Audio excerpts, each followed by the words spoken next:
Welcome back, everyone. I'm the Bad Luck Gamer, and my quest is over. This is the last archetype from Dark Archive. It's been a wonderful book. There's been a lot of heart and a lot of fun archetypes and classes that have shown up in this book, and I have been turning myself inside out and backwards just to get this all to you all. And this is the last one, and it is only one page in the book. I'm so happy. Hopefully this will be the shortest video on record, and keep it that way. Let's get into things. But first, before that, if you like this video, like it. If you want to see more videos like it, subscribe. And if you want the chance to play with me and my friends, you can join our Discord, link down below, where we play all things tabletop, including Warhammer 40k, and I always recruit there first for any of my games.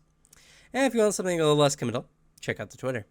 But we are now going to finish off Dark Archive, talking about the Psychic Duelist. The Psychic Duelist is all built around one new mechanic that they've added into Dark Archive known as Psychic Duels, which is obvious considering the name of the archetype. But it is something that is not going to be very relevant in a lot of games, I would imagine. Though I do like the way they've done it with this archetype, where if you choose this archetype, Psychic Duels will eventually happen in your game no matter what. We'll get into it, but first I'm going to say I'm not going to be describing everything of Psychic Duels in here, even though it's not really that big of a thing. A Psychic Duel is more or less a different form of combat where you and an opponent psychically link together and you essentially fight each other. There's some changes in the rules, and for things that are relevant to this archetype specifically, I will mention a brief overview of the rule in question.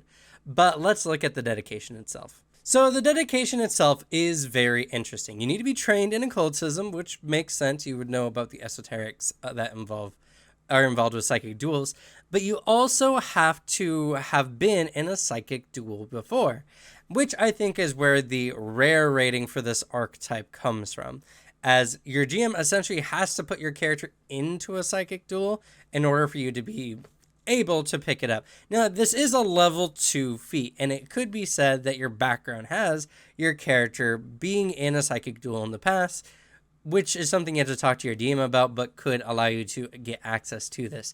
That is where the rarity really is, and the rare trait also really just targets the fact that psychic duels just lie outside of what most of the game revolves around, and so your DM has to do a little extra effort if they want to have characters have psychic duels in the game.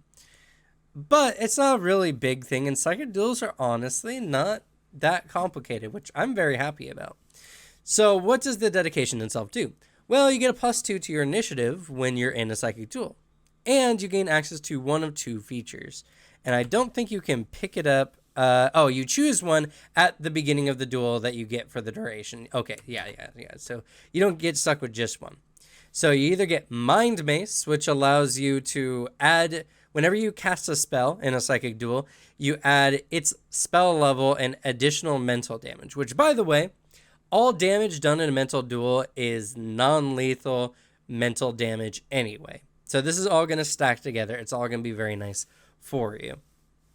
The other one is Psychic Fists, right? Yes, Psychic Fist, which normally when you're in a psychic duel, when you're making a strike that does damage, mental damage in this case, you will use your highest mental attribute, which is charisma, will, wisdom, or intelligence. Part of this feat anyway allows you to change it just to your strength if you have a strong character. Pretty simple. You also keep your higher of your AC or your will DC, because another feature of psychic duels is that your AC is essentially your will DC. So this allows a more martial character to be better suited for psychic duels for their purposes, while the former part of the feat is more for spellcasters. Pretty good overall, and this one dedication feat alone makes your character significantly better at psychic dueling no matter what kind of class you play. This is a very solid dedication feat overall, and I like it.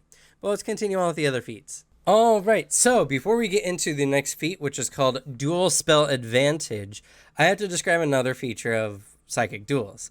Everyone who enters into a psychic duel, whether they're able to cast spells or not, gain access to 2 spells from a unique list here. Let's see. The natural psychic spells that everyone gains access to is Fear, Phantom Pain, or a common summoning spell. Typically summon animal, construct, fey, or lesser servitor at first level. If you're not an innate spellcaster, you cast these spells either using the higher of your spell DC or your class DC, and if it requires an attack roll of any kind, it's your class DC minus 10, which is pretty standard. So this next feat that we're going to talk about here, Dual Spell Advantage, allows you to pick a 3rd natural psychic spell, and you can, at 9th level, you can pick from an additional list of spells: Confusion, Crushing Despair, Hallucination, Suggestion, Synaptic Pulse, and Synesthesia. That's a hard one to say. And yeah, so it just gives you more options in combat, and I do like how Psychic Duels allows martial characters to more easily use spells in this kind of mental scape where your imagination is essentially your weapon. You're still not going to beat a spellcaster when it comes into a duel of spells, but, you know, whatever. This gives you just a lot more options, and it's a pretty good feat overall. This next feat is going to play into a major part of Psychic Duels, which is called centering, and you center yourself onto a particular emotion that does very specific things. Now, typically, when you're in a psychic duel, you must use an action to center yourself into an emotion that gives you certain benefits. Like, for instance, Armor of Insight gives you resistance to psychic damage equal to half your level, which is really good. And then as a reaction, you can use your psychic center to get the benefit. So for Armor of Insight, like I mentioned before, you would be able to get that resistance against an attack that's being used against you. You then need to recenter to do it again. So you need to spend another action on your next turn to gain the special benefit for your defense reaction, or more or less. So the next feat we're going to talk about is called Supreme Psychic Center, and it allows you to do that same center action as a free action. I don't think there's any... it's at the beginning of your turn, so you have to do it at the beginning of your turn. So if you have any other actions that tie for that, you gotta make a decision. Honestly, in a Psychic Duel, this is a supremely powerful ability because it saves you an action in combat, more or less, to do other things. So, overall, this is a really, really good feat to help your action economy in a Psychic Duel. And the ultimate feat of the Psychic Duelist is the Instigate Psychic Duel, which allows you for full round action, 3 actions. I guess it's not technically a full round, but normally it would be a full round action. 3 actions. You can instigate a psychic duel with a target within, I believe it's 100 feet, correct? Yes, within 100 feet. And then the target must make a will save against the higher of your spell DC or class DC. If it enters the duel willingly, it can choose to crit fail the check instead. So essentially what happens when you enter into a psychic duel is both people who are participating, bodies become paralyzed for the duration of the spell. Or not spell, but the duel. Though, if you are injured, you can exit out of the psychic duel at any time, pretty much. So if you're damaged, you can immediately leave the duel if that becomes necessary. This is a great ability for locking off enemies in the backline who are annoying, or knocking off big enemies that your group doesn't want to deal with quite yet. And if the enemies don't know what's going on, they might not know to damage their target to try to get them out of it. That's a very rough... There's a lot of rules for Psychic Duels, and this is not the video to talk about Psychic Duels. But this is a really good feature because even if you aren't challenging other characters who know about how to instigate Psychic Duels or whatever, you can force a character into a Psychic Duel, and the same things apply. Normally when you start a Psychic Duel, it's either to the first person who goes unconscious, or there's a special rule that can be achieved to get someone out of the Psychic Duel and count it as a draw. You make a term that both parties agree with.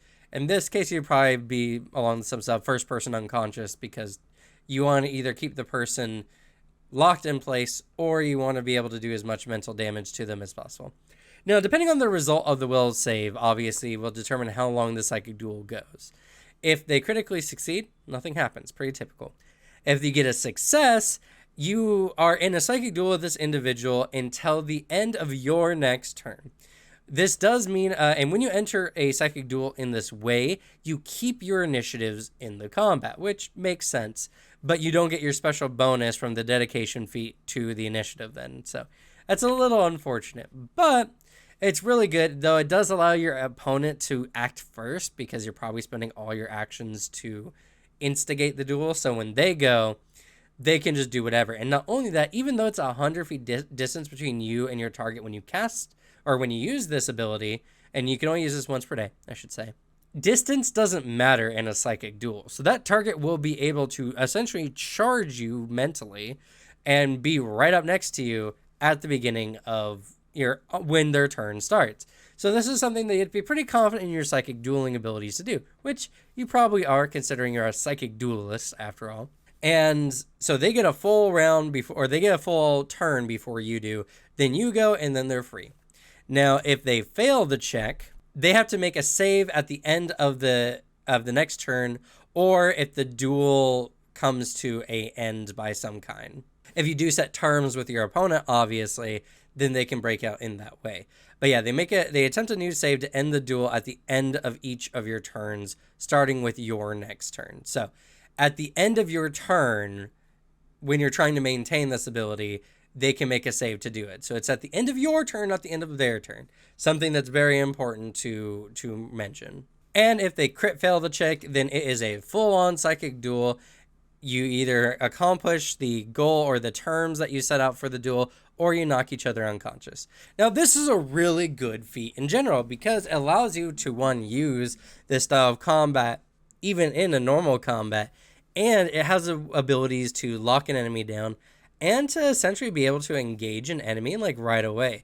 This is a really good ability for like a fighter psychic duelist, for instance, who uses this ability on like maybe not a spellcaster, but maybe like an archer or something, because they will make a will save, and if it's a spellcaster, they probably have a really good will save. But like an archer, or even like the big bad like ogre or troll or something, and you can essentially lock them down. And not only that, but during a psychic duel, the enemy is taking mental damage from your attacks. And in a psychic duel, you attack essentially normally. So this is just a really good way to single you and an opponent out. Now you'd have to be careful because your body is still there and it's paralyzed, making you flat-footed to enemy attacks against you. That's not good. So there's a lot of different things that make this ability have its strengths, but also have its weaknesses. But yeah, that's Psychic Duelist kind of in a nutshell. That's such a nice short archetype. I'm so happy. I'm so happy we're done with this. I love doing archetypes, don't get me wrong, but I've been pushing out videos at a much more accelerated rate and only focused on this one style of content. So I'll be happy to get my creative freedoms back, and as well at a pace that's a little bit more regular for me. But yeah, I hope you all enjoyed. If you do have questions about Psychic Duels, the rules are available on Archive and Nethys. And I don't even mind if you join the Discord, you can ask me and I can send you like the actual full out rules there if you have any deeper questions on this. It's not a very advanced thing. There's just some small stipulations and rules and some parts that just don't kind of make sense. I think they're going to errata this book, honestly. There's a lot of rule confusions, I think. But I don't know. That's a topic for a different day. Thank you all so much for watching. Good luck with your games. Lead the bad luck to me, and I'll see y'all next time. Bye.